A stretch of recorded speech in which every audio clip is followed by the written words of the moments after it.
Latin America is on fire with anger after a deadly US naval strike in the Caribbean killed 11 civilians, igniting outrage across the region.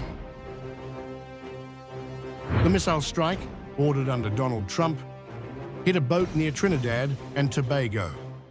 Washington claims it was targeting drug smugglers, but leaders here call it murder. Colombian President Gustavo Petro delivered the fiercest rebuke at the inauguration of a new police cooperation hub in Manaus. He thundered that either we remain silent and let bombs kill our children, or we unite and resist. Because we cannot defend a government that stands alongside the genocidaires, otherwise the bombs will fall on us. And I am not talking nonsense, President Lula. A missile has just fallen on a civilian boat, Venezuelan, or from Trinidad and Tobago, it is not yet known, with 11 dead civilians, unarmed. Were they carrying cocaine? We do not know. It fell there in the waters of Trinidad and Tobago, that is murder. And will Latin America, which owns the Caribbean, tolerate it and remain silent?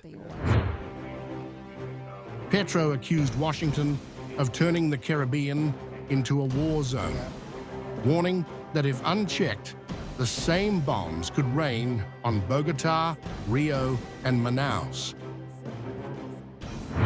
We must talk about the possible invasion of Venezuela, which is being threatened.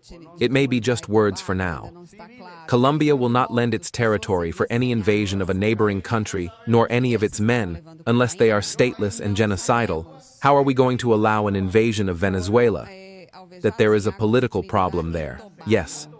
The Venezuelan government is not recognized, nor the elections, nor by Brazil. Brazilian President Lula da Silva echoed the defiance, declaring Latin America no longer needs foreign interventions or threats, and insisting the region will be the protagonist of its own solutions. A few days ago in Brazil, we carried out the largest operation in history against organized crime, which finally reached the upper floors of organized crime, Faria Lima, Brazil's famous financial sector.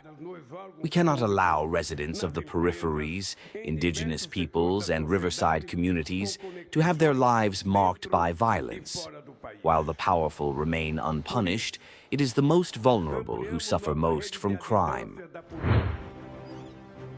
The Manaus Center, designed to fight drug cartels, trafficking and deforestation, turned into a stage of open revolt against US dominance.